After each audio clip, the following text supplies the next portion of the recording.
माँ आएगी गांव से। आकाश और दिव्या वीरपुर गांव से थे। दोनों की शादी को 15 साल हो गए थे और उनके 2 बच्चे भी थे, गोलू और चिंकी। गांव से वो शहर इसलिए आए थे कि वो अपनी माली हालत को सुधार सके और अपना भविष्य बेहतर बना सके। आकाश और दिव्या दोनों नौकरी करते थे। हालांकि बच्चों की वजह से दिव्या ने नौकरी छोड़ दी थी, लेकिन अब वो फिर से नौकरी करने की सोच रही थी। उन दोनों को अपने माता पिता से दूर रहे भी काफी समय हो चुका था और जब वो दोनों सेटल हो गए तो उन्होंने उन दोनों को भी अपने पास बुलाने की सोच ली। हाँ, मुझे भी यही लगता है कि माँ जी और पापा जी को अब गांव से बुला लेना चाहिए। पहले की बात अलग थी, हम इतने सक्षम नहीं थे, लेकिन अब तो हम उनका खर्चा उठा सकते हैं। हाँ हाँ, बिल्कुल सही कह रहे हैं आप। वो दोनों यहाँ आएंगे ना तो उनका मन भी बच्चों के साथ लगा रहेगा। और बच्चों को भी दादा दादी का प्यार मिल जाएगा। ठीक है, तो आज ही उनसे बात कर लेते हैं और उनके यहाँ आने की टिकट करवा लेते हैं। चलो, मैं उनको फोन लगाता हूँ। दिव्या और आकाश का सोचना ये था कि अब उन्हें अपने माता पिता को यहाँ बुला लेना चाहिए, जिससे बच्चों का और उसके माता पिता का समय भी अच्छे से गुजरे।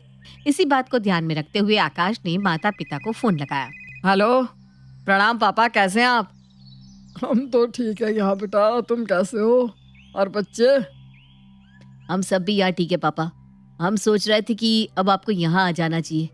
अब हम दोनों भी सेटल हो गए हैं, अच्छा खासा कमा भी रहे हैं, इसलिए आप और माँ यहाँ आ जाइए। अच्छा, पर तुम्हें और बहू को कोई तकलीफ तो नहीं होगी ना हमारे वहाँ आने से? अरे कैसी बात कर रहे पापा, हमें क्यों तकलीफ होने लगी? वो तो पहले हम खुद अपने पैरों पर खड़ा होना चाहते थे, इसलिए आप लोगों से अलग थे। अब यहाँ सब कुछ अच्छा हो गया है, आप और माँ यहाँ आ जाइएगा। 1 मिनट, अपनी माँ से ही बात कर लो। हाँ आकाश बेटा, ये तो तुमने बहुत अच्छा सोचा। हमें बिना तुम्हारी, गोलू की, चिंकी की बड़ी याद आ रही थी, इसीलिए तो कह रहे हैं माँ हम टिकट भिजवाते हैं, आप लोग आ जाइए यहाँ। हम 5 दिन के बाद की टिकट निकलवाते हैं, तब तक आप अपना सामान बांध लीजिए। ठीक है बेटा। चलो अच्छा है, अब हम भी आकाश के साथ वहीं रहने जा रहे हैं। हाँ अच्छा तो है, पर कुछ दिन पहले आकाश फोन पे कह रहा था कि दिव्या फिर से नौकरी करने वाली है। कहीं हमें इसलिए तो नहीं बुला रही बहू कि हम उनके घर का काम करें और वो आराम से ऑफिस में काम करें? अरे अब ये सब तो चल कर ही पता चलेगा ना। और यहाँ भी तो घर का काम करती हो, वहाँ थोड़ा सा काम कर लिया तो क्या फर्क हो जाएगा? आप ना कुछ समझते ही नहीं हो जी। हम सब कुछ समझते हैं। देखो बेटा, बहू प्यार से बुला रहे हैं, वहाँ चलकर कोई तमाशा मत कर देना, समझी? हम कहाँ कुछ करते हैं जी, आप तो जब देखो हमें ही कोसते रहते हैं। चलो अब बातें बंद करो और सामान बांधना शुरू कर दो। हाँ हाँ ठीक है। कावेरी को डर था कि दिव्या उसे वहाँ इसीलिए बुला रही है जिससे वो उसे घर और बच्चे को संभालने को दे दे और खुद ऑफिस जाकर काम कर सके। लेकिन दिव्या के मन में क्या था, अब वो तो वहाँ जाकर ही पता चलने वाला था। आकाश देखो, माँ जी और पापा जी का कमरा ठीक है ना? मैंने यहाँ सब कुछ बदल दिया है जैसा उन्हें पसंद है। हाँ, ये सही किया तुमने।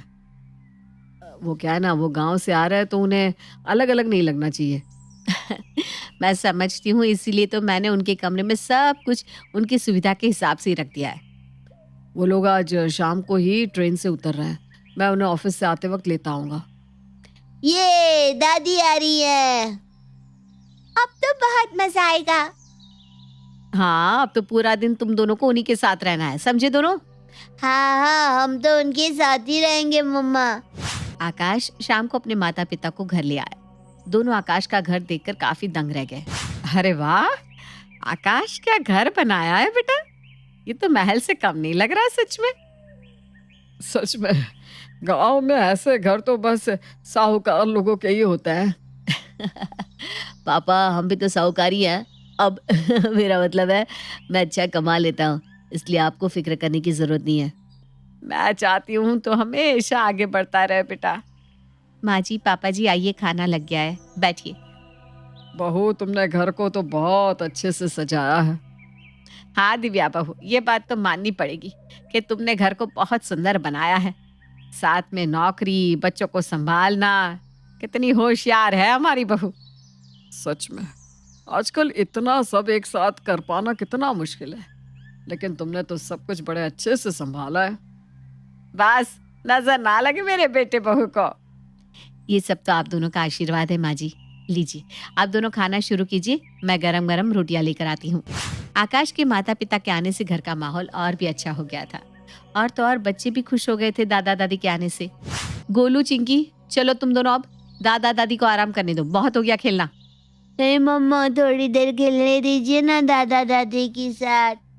अरे कल सुबह तुम दोनों का स्कूल है ना, चलो। और दादा दादी दोनों थक गए हैं, उनको आराम करने दो। वैसे भी कल से तो हमारे साथ ही रहेंगे ना। ठीक है मम्मा। चलो दोनों अपने कमरे में। माँ जी, पापा जी, कल से मैं भी फिर से नौकरी शुरू कर रही हूँ। हाँ हाँ बहू, तू आराम से नौकरी करने जा। यहाँ हम दोनों है ना, हम सब संभाल लेंगे, तू बेफिक्र होकर जा। कावेरी ठीक कह रही है बहू। वैसे भी अब गोलू और चिंकी तो बड़े हो गए हैं और हम दोनों भी यहाँ आ गए हैं। थैंक यू माँ जी और पापा जी। अब आप दोनों आराम कर लीजिए, मैं चलती हूँ। दिव्या ने नौकरी फिर से करने का फैसला कर लिया था, क्योंकि अब उसके बच्चे भी बड़े हो गए थे और उसके सास ससुर भी घर पे रहने आ गए थे। अब उसे किसी बात की कोई फिक्र करने की जरूरत नहीं थी। अरे दिव्या, तैयार हो जाओ तुम भी, मैं तुम्हें ऑफिस छोड़ता हुआ जाता हूँ। हाँ हाँ बस अभी आई। पापा, यहाँ नीचे गार्डन भी है और मंदिर भी है, आप दोनों होकर आइएगा, आपको अच्छा लगेगा। हाँ हाँ जरूर, अब तो हमें यहीं रहना है, हम आसपास सब घुमाएंगे। बेटा तू घर की चिंता बिल्कुल मत करना, मैं हूं ना, मैं सब कुछ देख लूंगी। माँ जी, वैसे तो बच्चे स्कूल चले गए हैं, मैंने खाना सब टेबल पर रख दिया है, बच्चों का भी आपका भी, बस उन्हें खिला दीजिएगा और आप दोनों भी खा लीजिएगा। मैं शाम को आकर खाना बना दूंगी रात का। अरे बहू, मैं हूं ना, सब कुछ देख लूंगी, तो आराम से अपने काम पर ध्यान दे बस। ठीक है माँ जी, हम दोनों चलते हैं, आप प्रणाम। माँ और पापा के आने से कितना काम आसान हो गया है ना। हाँ, अब मुझे बच्चों की चिंता नहीं है, वो अपनी दादी के पास है, सलामत है। अरे तुम फिक्र मत करो, माँ सब कुछ देख लेगी अच्छे से। आकाश और दिव्या अब निश्चिंत थे, क्योंकि उन्हें पता था कि उनके बच्चे सही सलामत अपने दादा दादी के साथ हैं। लेकिन कावेरी को अब भी दिव्या की बातें खटक रही थी। देखा, 2 दिन हुए नहीं हमें यहाँ आए और कैसे नौकरी पर चली गई। अरे तुम फिर से शुरू मत हो जाओ अभी। दिव्या बहू बहुत ही अच्छी है, तुम खामखा उस पर शक करती रहती हो। अरे मैं कहाँ कह रही हूँ कि दिव्या बुरी है, मैं तो बस एक बात कह रही थी। खैर ठीक ही है, दोनों कमाएंगे तभी तो घर चल पाएगा। ये कि ना तुमने समझदारी वाली बात। चलो अब मुझे नाश्ता दे दो, थोड़ी देर में बच्चे भी आते होंगे। हाँ जी, देती हूँ। चिमन काफी समझदार और सुलझा हुआ इंसान था, इसलिए वो हमेशा ही कावेरी को संभाल लेता था। दोनों ने नाश्ता किया और उसके बाद थोड़ा सा आराम किया। इतने में बच्चे भी आ गए। अरे आ गए बच्चों। दादी, बहुत भूख लगी है, जल्दी से खाना दे दीजिए। अरे हाँ हाँ, तुम दोनों हाथ मुंह धो लो, मैं अभी खाना लगा देती हूँ। ठीक है दादी, हम अभी हाथ मुंह धोकर आते हैं। वाह, पास्ता मेरा फेवरेट, मेरी मम्मी ने मेरे लिए बनाया होगा। यस। अरे वाह, मम्मी को पता है गोलू को ये सब पसंद है, इसीलिए तो तुम्हारे लिए स्पेशली बनाया। क्यों? लेकिन मुझे पास्ता ज्यादा पसंद नहीं है। हाँ वो बात तो है, लेकिन अब मम्मी गोलू के लिए स्पेशल बनाती ही है, क्योंकि उन्हें पता है कि वो और कुछ खाता नहीं। अब तुम्हारे लिए नहीं बनाया क्योंकि तुम बड़ी हो, है ना, शायद इसलिए। हाँ, इसीलिए शायद मैं बड़ी हूँ, समझदार हूँ। हाँ, और वैसे भी मैंने देखा है कि मम्मी ना गोलू को ज्यादा लाड करती है, वो छोटा है ना। चलो चलो खाना खा लो, जल्दी करो। बच्चों का पूरा दिन दादा दादी के साथ अच्छा बीता और शाम को जब दिव्या और आकाश लौटे तो बच्चे काफी खुश थे। बस चिंकी थोड़ी सी नाराज थी। देखो तो दोनों कैसे खुश लग रहे हैं। पापा, हमने दादाजी के साथ खूब मस्ती की आज। उनको परेशान नहीं किया ना? अरे नहीं नहीं नहीं, इनके साथ तो हमारा बचपन याद आ गया हमें। चिंकी क्या हुआ, तुम इतनी उदास क्यों लग रही हो? आपने मेरे लिए स्पेशल क्यों नहीं बनाया? गोलू के लिए पास्ता बनाया। ओह सॉरी, कल ना मैं आपके लिए कुछ स्पेशल बना कर जाऊंगी, ठीक है? ठीक है। ये हुई ना बात, दो ताली। धीरे धीरे दिव्या भी अपने काम में सेट हो गई। चिमन और कावेरी को भी अब यहाँ मजा आने लगा था, लेकिन कावेरी को अब भी दिव्या से न जाने कैसी तकलीफ थी, जो दूर होने का नाम ही नहीं ले रही थी। माँ जी, आज से मैंने आधे दिन के लिए काम वाली को भी रख दिया है। आज से वो आपका कमरा, रसोई सब कुछ साफ करती हुई जाएगी। हाँ माँ, आप और पापा बस आराम से बच्चों के साथ वक्त बिताइए। अरे दिव्या बेटा, कावेरी को इस घर में काम क्या होता है? खाना और बाकी सब काम तो तुम करके जाती हो, बस इसे बच्चों को ही तो देखना होता है, और क्या? जी पापा जी, लेकिन अब इनकी भी उम्र है, वो ये सब काम क्यों करे, इसलिए मैंने आज से काम वाली रख दी है। अरे तुम फिक्र मत करो, मैं सब कुछ देख लूंगी, तुम दोनों आराम से काम पर जाओ। ठीक है माँ जी। चलो दिव्या, मुझे आज लेट हो रहा है। आकाश, आजकल चिंकी पता नहीं क्यों उखड़ी उखड़ी रहती है, कई बार तो गुस्सा भी हो जाती है। अरे बच्ची है, शायद तुम्हें मिस करती होगी। हाँ, ये भी हो सकता है, रात को मैं उसे ज्यादा समय दे दूंगी, ऐसा ही करूंगी। ये सही बात है। दिव्या और आकाश के जाने के बाद कावेरी आराम से अपने कमरे में टीवी देख रही थी। तभी गांव से फोन आता है। हेलो, कैसी हो शीला? अरे कैसी हो कावेरी, तुम तो शहर जाकर हमको भूल ही गई। अरे अब यहाँ काम ही इतना होता है कि क्या ही बताएं। बहुत काम होता है? क्या मतलब? वहाँ जाकर तुम काम करती हो क्या? अब कहने को तो ये हमारे बेटे बहू का घर है, लेकिन दोनों नौकरी करते हैं तो घर हमें ही देखना होता है, बच्चों को भी ना हमें ही देखना होता है। तभी तुमको गांव से शहर बुला रहे ये लोग। अरे कोई बात नहीं, अब अपने ही पोते पोती है, उनका काम करने में क्या दिक्कत, लेकिन अब ना हमारे घुटने भी काम नहीं करते बस। अरे अब इस उम्र में इतना काम करे रही तो घुटने तो दुखेंगे ही।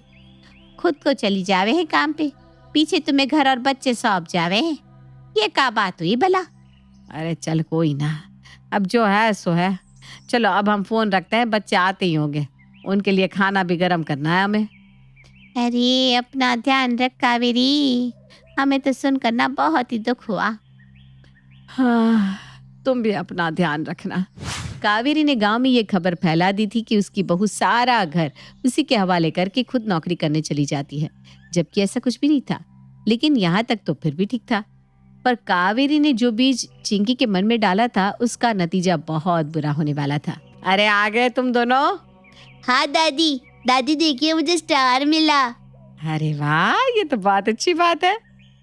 हाँ, मम्मी ने मेरी मदद की थी इस प्रोजेक्ट को बनाने में।